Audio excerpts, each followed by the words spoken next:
How we doing, everyone? Welcome back to another edition of FSI's NASCAR DFS content. I am your host, TK Nation 47, joined by Mega Ruler 31. Mega, well done on the Xfinity race today in your short video that you had put out today. The build was fantastic. We nailed it. We made some money. So you have to be feeling good. Are you ready for the Sonoma Raceway this week for the NASCAR Cup Series? Yeah, this one feels good. It looks pretty straightforward. I felt really good that the Xfinity one was pretty straightforward, and this one looks to be the same. So I think I'm ready to go. Mega's been on a roll, and we are going to roll with him in the picks that he has us lined up for. The model looks good. Looking forward to tomorrow's race. Going to be building quite a few lineups as always. So let's look forward to it. We have Sonoma. This is, let me get to the course. Sonoma Raceway, 90 laps on a 226-mile. Toyota Save Mart 350. We have Kyle Larson on the pole. Not many dominator points in play here. Typically, road courses are place differential plays with an added twist of finishing position. Is that going to be the strategy behind this week's race, or is there something else you have in mind? No, I think that's definitely that. There's probably going to be quite a few caution laps here. I know there's a competition caution after lap 10 with the stage cautions and stuff. You're probably looking at maybe only 18 or 19 points up for grab complete for dominator points. So not worth chasing those. Yes, but we do have some drivers that we feel could win the race up top, but certainly not drivers that are, I would say, must-haves. I would consider, they're definitely be the optimal point outcomes. So let's just get into that. We have Kyle Larson on the pole. This has been one of the best drivers on the track this year. Is he a fade or play? I think he's a fade. I think you can play him, but I think if you look at like this group of top drivers, like the top five minus I'd say probably William Byron, if you're looking for the winner, you can only pick one. You can't play multiple in your lineup. So he's definitely not one. I don't even consider him in GPPs. Would it surprise me? He's had a great year, yes, but I don't know if he's gonna be good here. He had an average running position in that monsoon at Coda of 7.2, so I can see it there, but I just back in when they actually ran Sonoma last time, he was 13.8. Of course, it was a different package there. The downforce package is similar to what they had in 17 to 18, not in 19. So, I mean, it's so hard to find comparable data on this, and he wasn't in any of the tracks last year. 10.3 at Daytona. I'm not interested. Yeah, I was kind of leaning towards the fade. The pole sitter has not really panned out this year for many. I remember getting crushed by Truex at the pole on, I believe it was a short track. I'm sure Dover, I think it was, just absolutely crushing. If you miss on a pole sitter with a high number of exposure, you can kind of get destroyed in your lineups. And I'm not really feeling it for Larson. I don't think he has the great road course pedigree that we're looking for to dominate just a short amount of laps. So without that place differential, without the excessive dominator points, I think Larson is a low exposure for me tomorrow. I think there's always the case that he does dominate, but I think it's a rare occurrence for road courses. Next up, we have Chase Elliott at 10.5. This is, however, one of the best road course racers in the field. Winner of multiple road course events at every track that they race that is a road course. Is Chase a likely dominator if there was to be a dominator in this race? Possibly. I think he's going to be highly owned. I think that he can be a cash play. I'm not as interested in him. Here's why. Yes, he's won 6 out of the last 10 road courses. But if you watched our first road course video, which was the Daytona one, I said that that Daytona road course was the equivalent of me going out to the backyard, putting a garbage bag over our slide, putting a kiddie pool in the bottom and a sprinkler and calling it a water park. He is good on the Roval, on the Indy one, where they take like a speedway and set up some cones. Sonoma is a very skilled track. It's a real It road. is. Coda was too, but Coda was kind of weird because I was watching them. It reminded me like the go-kart tracks I used to drive when I was a kid, where you're going one direction and the other traffic is so close to you, it's going the other direction. You can like wave or high five, but I don't snow not like this at all. There are like hairpin turns and hills and stuff, and it doesn't have chicanes, the long stretch speedways. So I mean, they tried to do it with these super speedways, but this is an actual road course, and he has not been as good here. That's factor one. I think that's great analysis. Yeah. Factor two is you and I both played Briscoe today, and he was the pole sitter, and he dominated the race, and he spun out late. And it wasn't Briscoe, sorry. Cindrix, yeah. So there was a fit. There's like they're carbon copy guys, but anyways. Pretty much. Yeah. So Cindric, he spins out at the end of the race, and then we're praying that he can make his way back up on the field in fresh tires and maybe salvage something. Ends up finishing 19th, which pretty much negated all the dominating points that he got. Exactly. So you have to, if Elliott's going to have to finish in probably the top three, if just to make value here, because he starts losing place points. So I can see people playing him cash. I think FanDuel, you have to. DK, I think that a lot of people are going to be building around another high-priced guy, and then the rest is going to be a balanced lineup. So, but I know some people are going to try to put Elliott and probably the chalkiest high-priced guy that's starting further back in, and I think that's going to be a lot popular too. But I'm definitely going to be underweight on Elliott tomorrow.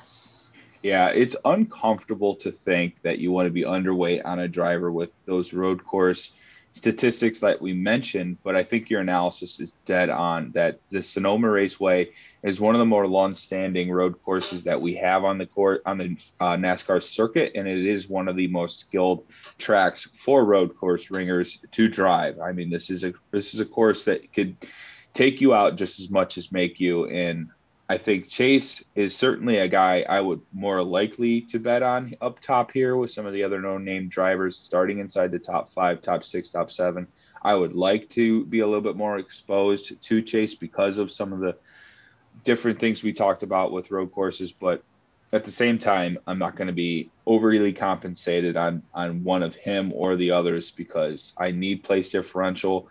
It is king, and I don't want to run into a situation like we did with Cindric where I needed him to make up at least 15 spots in like the last, half lap just to creep inside some of the high dollar exposure that I had. So I'm not putting myself in that position. I wouldn't suggest you do either, but I think if you're building 20 to 150 lineups, I think, having 10 to 15% isn't a terrible idea. I think that's right around the mark.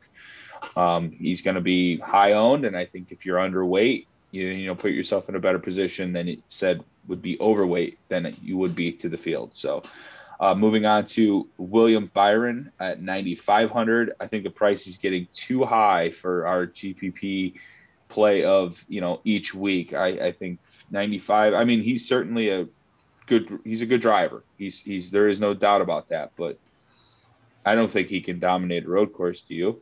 No, his crew chief is very good at road courses, setting up cars and instructing them how to drive on it. But I don't think that he's one. Had he had a horrible race last week and he was starting in the 20s, then definitely, but not here. Now, this looks like an even fade spot for me. I play a little pinch of Byron just in case, just because he looks like he's getting way, way better as a driver, but 95 is just too expensive. We were getting them in the 8Ks, even at times in the 7K ranges. We were kind of getting a little bit of a steal for a guy that would continuously pump out top 5s. But this looks like it's a different beast. The price is now way too high. Likely fade for me tomorrow. Denny Hamlin at 9,900.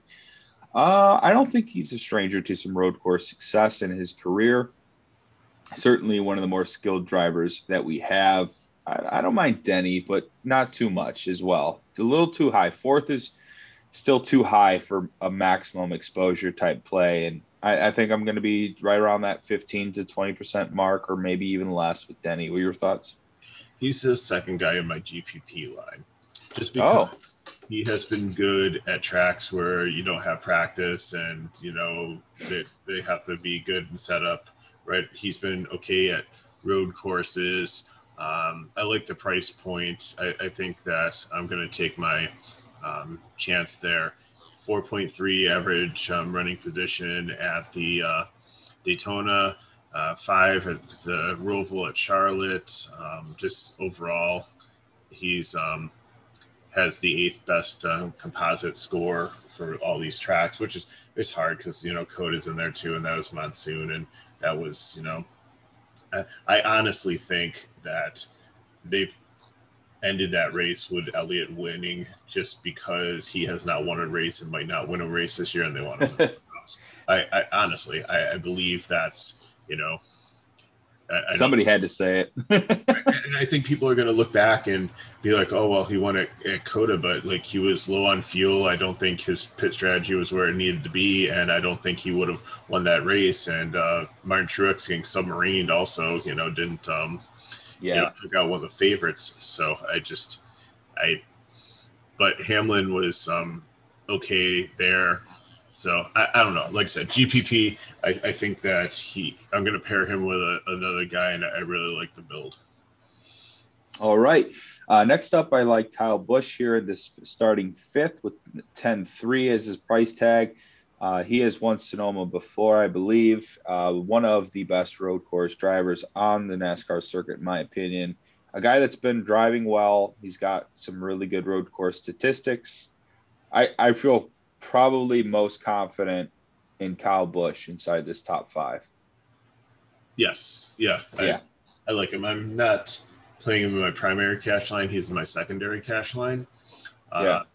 I know there's always some risk, but he's usually better with when you have practice. There's no practice here. It's not a long race, so he doesn't have time to like get the car dialed in and adjust it. But he has the highest, I think, average finish out of all the active drivers in road courses currently. So, Yep. I just saw him the only thing that concerns me is, again, like Sonoma, I think he's better here.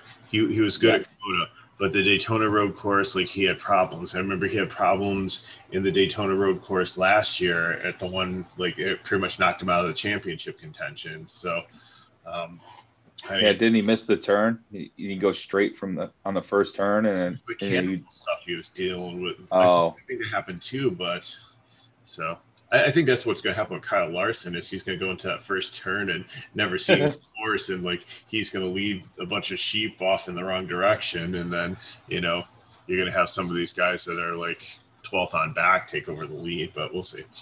Yeah, I think Chase Elliott probably catches Kyle Larson early, but we have a competition caution. We have stage cautions. Like the laps led is just, you have to throw that out the window.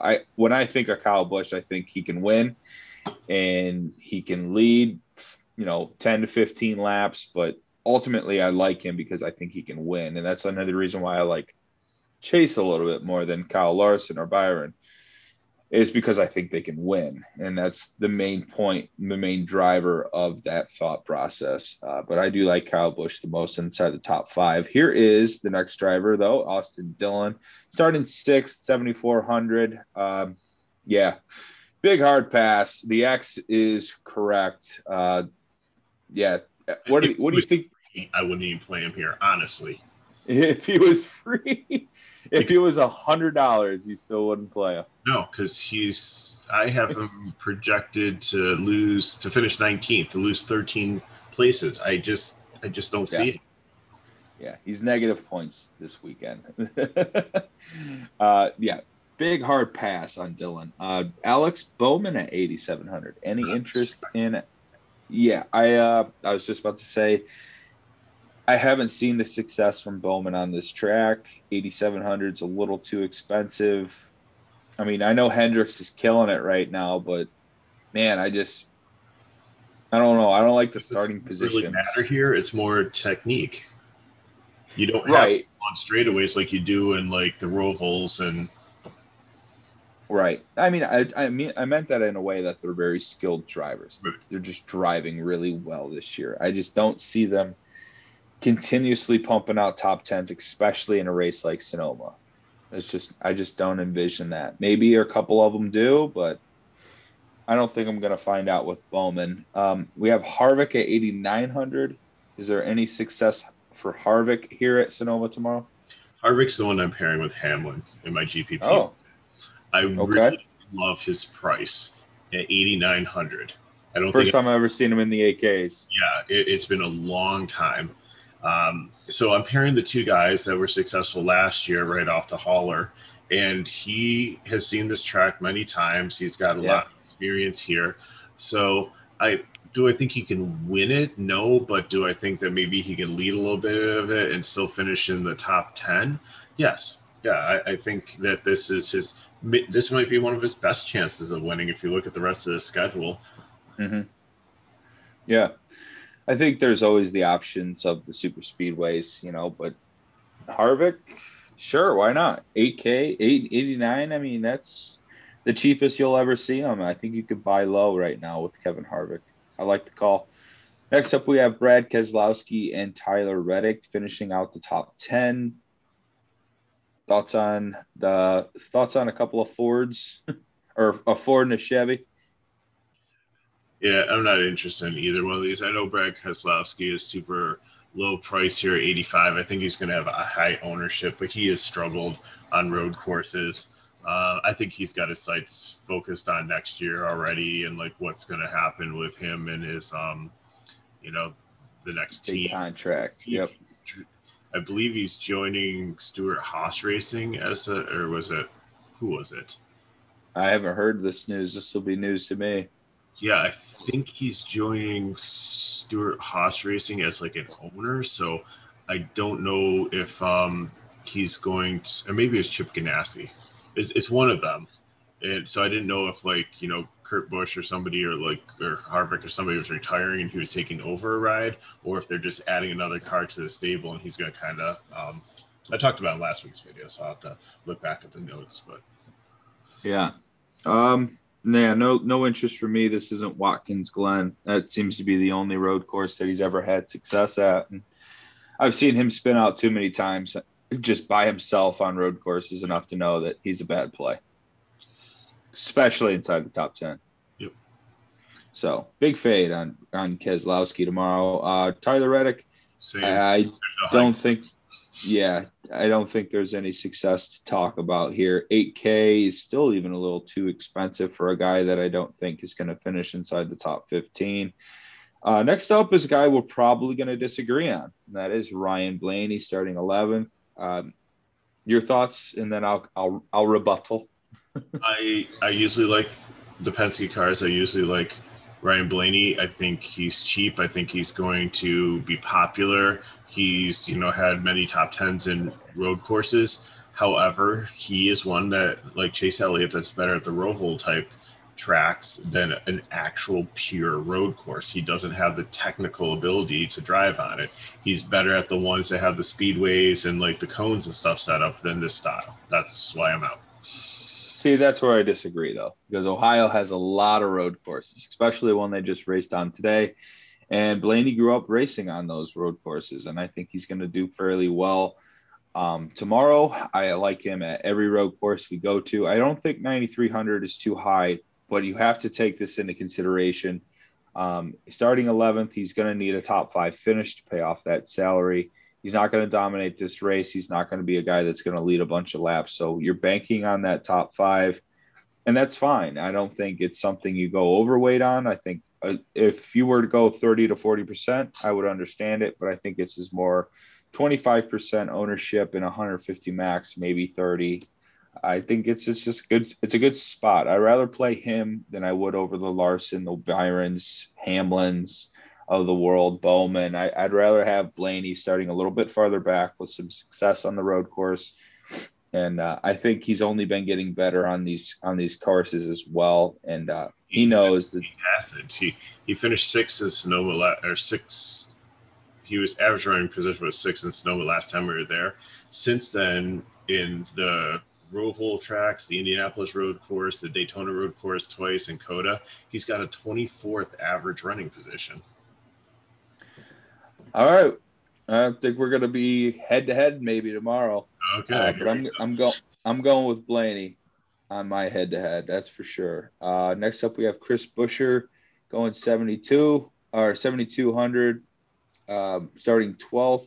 Your thoughts on Chris Buescher? Fringe GPP play, almost a fade. I think he's starting too high up. Yeah, he is a guy that has been very consistent for the past couple of weeks, but I don't know. Maybe 7,200 isn't too expensive for a guy with that kind of consistency. I don't know how it correlates to a road course of this magnitude.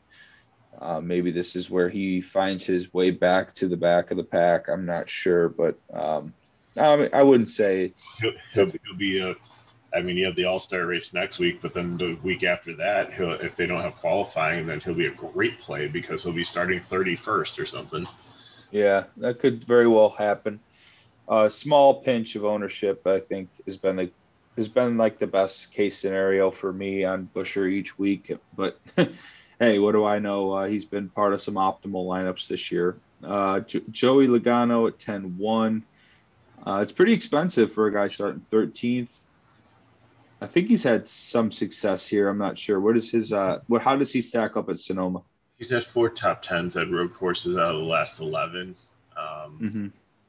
So he's average. I mean, he hasn't been great.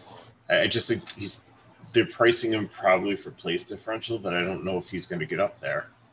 Yeah, he's going to have to do what Blaney needs to do, and that's get inside that top 5 to pay off that salary, be a part of that optimal lineup, optimal build. 10-1 is pretty expensive, especially for a guy I like better. I actually like Kyle Busch a little bit better than I do Joey Logano, but I would understand it if you played Logano over Busch.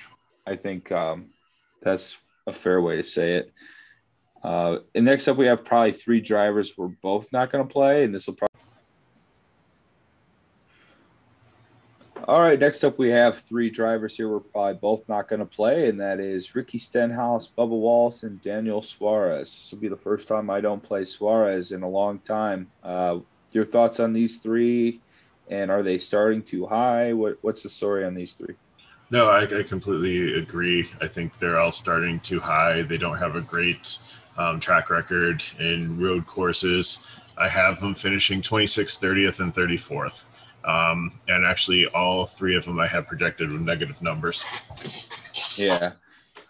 Suarez been a darling of mine, but I don't think I'm in on him this week with, some of the bad course history and just lack of course, road course finishing position that I like to see. And Bubba's just been a train wreck, and Ricky Stenhouse is just, I don't think, has anything to do with road courses. Just not on my list. Next up, we have Matt DiBenedetto, 82. We're starting to get into this place differential zone. Does Benedetto kick us off with some of the good plays this week? He's a good road course driver, but 82 I think is too much. I think he's one that's going to finish where he starts. I don't think he's going to get up any higher. So even though the 3 above him we think he can pass, there's definitely about 5 below him that can get by him. So yeah, that's a great way to put it. He might be one of the guys that finished where he starts, maybe a 15th place finish. But like you said, at 8,200, we're going to need to ask a little bit more of him from that. Next, well, does that make Eric Jones right behind him a little bit of a better play? 7K. He scares me, but he's a really good road course driver. Mm-hmm.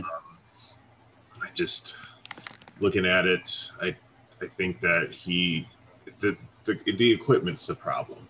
Yeah, I worry about the handling of the car than I do Eric Jones. So I think he's a cash play at 7,000 with some potential, but I don't think he's like a must play. He'll be in my auxiliary cash line, but he's not in my my like ultimate cash line. Got it. All right. Well, that brings us to probably the play of the slate. Martin Truex Jr. is starting 19th, 10-9, not too expensive. This is a guy with a lot of road course pedigree over the past couple of races on road courses. Martin Truex Jr., the cash lock of the day. Oh, absolutely. Yeah, 100%. Going to be the first maximum exposure driver that I have. I typically go 65 to 70% maximum exposure. He will likely be that driver for me tomorrow. Yep. Probably that driver for everybody, to be honest. Yes. Most line, and there's always great leverage in that. I mean, let's just say that in GPPs, look, any driver can wreck out on the first couple of laps and completely wreck the show. I mean, it's certainly a possibility. Is it likely? No, but it's a possibility. So if you want GPP leverage, you can do, the complete fade, but I'm not going to be that guy. I think it's pretty much a block. It's like if you play soccer and those slates with like Messi and Cristiano Ronaldo, you don't want to pay that high price salary for them, but you just got to play them. Yeah, he's not even that expensive either. 10-9. It's workable for DraftKings lineups. Okay, so there's the lock of the slate. Next up, we have Christopher Bell at 8,400. That's not a terrible price tag. He's what? He should be probably $1,000 more here. He's a course driver. He's a Daytona 6 average running position. He did wreck at Coda. So if you take Coda out of here where he wrecked, which was just monsoon and like everybody wrecked, his average running position composite is the 5th best out of the field. Yeah. So sounds like a lot of these two Gibbs cars for sure. He will be in my primary cash lineup, I'm pretty sure. Tomorrow. And maybe this next driver as well, 7,600, Michael McDowell. Pretty good on road courses in his career. Road courses and super speedways are usually his jam. So I like McDowell as well. 7,600, nice price tag. Yeah. So here we go. 3 cash plays right in a row, all starting from 19th through the 21st. Sign us up. Little Toyota affiliate, or no, the front row switched to Ford. I did not realize that. Okay. Well, next up we have Corey LaJoie, Spire Motorsports, 6K. Are they going to have the handling to tackle Sonoma? I don't know. LaJoie's he's like a serendipity. Like he's like surprising. Like every so often, he punches above his weight class. He's like the average guy that dates the supermodel, and that's somebody else. So yeah. I mean, he's every time I think he's like, all right, this has to be the race that LaJoie doesn't do what he's been doing. And then it happens again. And I'm like, okay, when am I going to play this guy? And then I thought to myself, it's going to be the first time I play this guy that he's going to burn me. So I just have to keep nailing my stake into the ground of this, just like consistently fading Corey LaJoie and have him finish in like the lower 20s. So I think that's reasonable.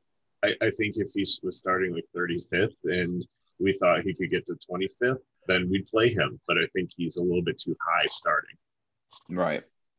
Yeah, he can't work out every time. So I'm going to continue to fade him. So just like Butcher, when he doesn't do well in this race, and the next race he's starting 35th, we can play him. Yep.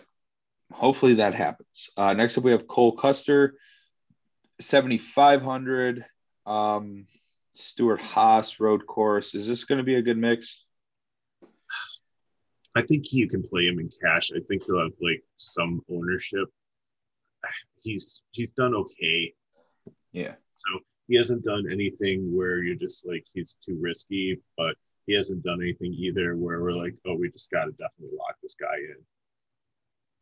He doesn't sound like if I want to like jump ahead a little bit, Chase Briscoe starting 25th. And Chase Briscoe. Let's talk about all three of these guys at the same time. Yeah. Cole Custer, Ryan Newman, and Chase Briscoe. I think these are 3 to talk about right in a row. I like Briscoe a little bit more because of the price tag. You save 600 from Cole Custer. There has to be a little bit of a better. Why you like Briscoe? You want to know why you want to play Briscoe? I hate playing him, but he's been driving really well the last couple of races. Oh, yeah. So well that he ran the ARCA West Series race here and won it. Yeah. So he's seen the course. Yeah. he ran a race on the course. Again, that's high school kids, but he got in the car and ran laps on the course. Right. I mean, Newman here, $600 less, a lot of experience on this track.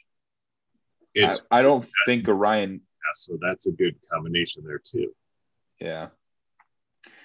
I think Cole Custer would be the least owned of the three, and probably a little more so Newman and then Briscoe. Now, what's Briscoe's ownership looking like? Are we going to get who's probably the lowest owned publicly here in this driving range? Because that's maybe the guy that I go overweight on. I think it's going to be chalky. He's going to be probably top 5 in ownership. Who's that, Newman? Yeah. So Briscoe's if Briscoe's going to be the lowest owned, then I'm going to want more of my chips into the Briscoe basket. Yeah, he will. Just the way the builds, I think people are going to, if they land in that range, they're going to take the guy that's 2 more below him, Ryan Preece. Yeah. Who has actually, believe it or not, his composite is 11 for the road courses. Briscoe's is 13, so they're very close. But I don't think they're looking at the data like we are. They're going to look and see, like, okay, I've got the guy separated by $200 or $100. I'm going to take the guy that's starting down a couple more spots, because the way the builds are going to be, if they're trying to get Elliott and Truex in the same lineup, they're only going to have one spot in this range. Mm-hmm. I certainly think they're both good plays, though. I will have, quite a bit of both. I don't think I'll have any of Eric Almirola. Total fade. He's in my GPP lineup. I think we're 5,800. Like, he's got no place to go but up. 58 Almirola? Yeah. 79, I thought. Oh, sorry. I'm looking at Alfredo. Not Alfredo. No. Same guy. A. Yeah. No, Almirola is just, he's a black cat walking underneath a step ladder this year. Just, I'd stay as far away from Almirola as you possibly could and pray that he doesn't touch your lineup, because he has got a bad cloud following that guy. Yeah, no thanks on Almirola. Alfredo, he's actually been top 15 on road courses, so I'll play him. That's a buy low spot for you. I think Almirola versus Blaney sounds pretty good. Maybe just a head-to-head on that, but probably not fair. Yeah, we talked about Preece. We talked about Briscoe being good plays. Newman, good play value-wise. You like Anthony Alfredo? This is news. He ran well here Xfinity didn't run at Sonoma, but he ran well in road courses in Sonoma. Or not Sonoma, in the Xfinity series. So yeah, he was 30th at Daytona. He was 21st average running position at COTA. But I like him better than some of the other guys down here at the bottom. If you're trying to punt, if you're trying to get, he's not in any of my lineups right now. But I'm saying for the people that are trying to play like Chase Elliott and Martin Truex Jr.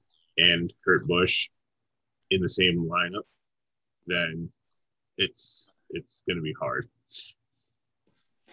I think I have a favorite punt option, looking through some of these, but it's probably not Alfredo. But next up, we have 29th and 30th, Ross Chastain, 7,700, and Kurt Busch, 9,100. As we all know, I am not the biggest Kurt Busch fan, but hard to ignore this spot. Yeah, I think he's the second one that's got to go in your cash lineup. You got to go Busch. Yeah. You got to go Truex. And then, Bell and McDowell. There's 4 right there. Right, Preece. Yeah, and then just fill it in. We can't give you the last guy because DK will kick us off. But it's just that's figure out. I don't even know if he's left in that price range. We're just throwing teams out. That is not my actual lineup, by the way. No, but hey, if you wanted to go that route, certainly not a bad option. Chastain, I think he's going to be. I think he'd do all right on road course. He's a pretty skilled driver. Yeah, he's a road course driver, but he can be overly aggressive, which helps you, but it could also hurt you. So Yeah. Is he going to have Can't, pointers on the car at the end of the game? yeah, and is he going to have enough brakes? That's another thing that goes pretty quick on road courses is your brakes. He might actually did get a riding cup in 19 when they were here, and his average running position was 33rd. So I mean, he did struggle a little bit. But then again, right. The equipment he wasn't in a Chip Ganassi car here last time. Exactly. I don't mind Chastain, and Kurt Busch definitely going to be another one of those unfortunate overweight plays. And I could just see the heartbreak now. I just see it, but he's so good on. We talked pre-show, and yeah, the last time we saw him on the road course was Coda, and he came around that corner. He lost his brakes or locked them up or something. He hydroplaned. He split two cars, didn't hit them, ended up in the grass and the sand, maneuvered through it, kept his wheels turning, got back on the course, did not damage the car, and was able to return to the race. Now they threw the black flag 30 seconds later, but it was an amazing sight to see him do that. Yeah, he is really skilled road course driver, starting 30th, and even not even he's not even that expensive at 9,100 either. So didn't even price him up for the price differential. With all of those things working in his favor, he's just a cash GPP lock. So now we're going to go with a bunch of punts. Ben Rhodes stepping in for 77 car. Any interest in Ben Rhodes, 54? I think if you're punting, he's not my guy in this range. He's okay. He has good experience on road course and pretty much in the truck series. It's the same car that Justin Haley's been driving, so I don't really have high expectations for it. But if you need a punt, I think he could be it. I think my guy's here is going to be James Davidson, 32nd. Yeah. He's been racing pretty well. That 15 car has been historically one of the better cars of the punts. I think if I'm just going to roll the dice, I'm just going to roll it with him. But this is splitting hairs. I don't have anything else. It's just from what I've seen his running position be a little bit better, but has nothing to do with road course. It has nothing to do with any other thing. Then I just don't trust anyone else. Is there anyone else you could sell me on down here at the bottom? Smitty, Peckert, Bulicki, but Cody Ware is interesting because Cody Ware ran the race, the Xfinity race. Now, granted, usually when they run these, they're like at the same track. He's flying across country, and which he's starting 40th. Not 40th, 37th, yeah. He's intriguing only because he can't go backwards. Right. And he could if he could pass 3 or 4 of these guys in the 30s, then he's going to be the most optimal punt. Exactly. So if you're trying to jam in like a bunch of guys up, if you want to play like Chase Elliott and Truex and Kurt Busch, and then you want to get in like your Ryan Blaney or Harvick or Kyle Busch or Christopher Bell at 84, if you still want to try to play him with that, then you're going to need somebody like that. Right. Okay. Well, is there anything else to add overall here for this Sonoma Raceway? No, Toyota Save Mart.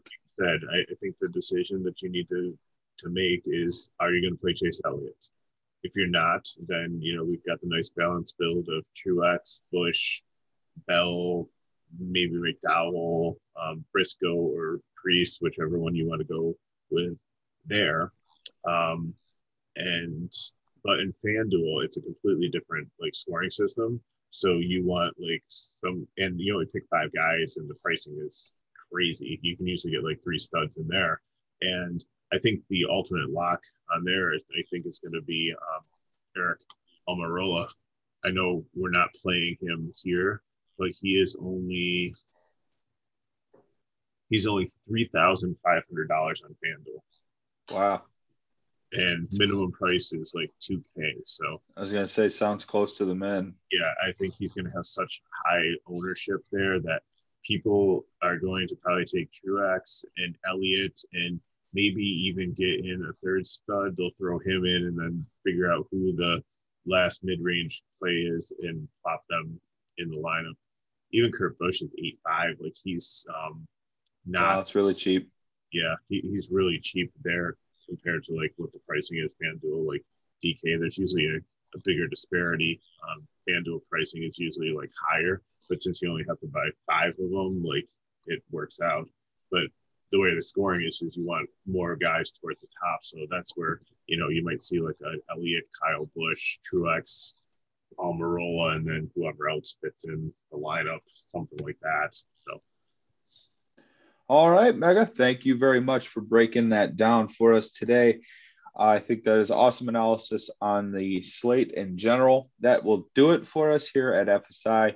So please like and comment below and join us in the Discord for the projections model, our core lineups, and free chat for the next almost 18 hours until we're hitting the raceway out on the west coast. So it's a little bit of a later start. So a lot of time to get ready for this one.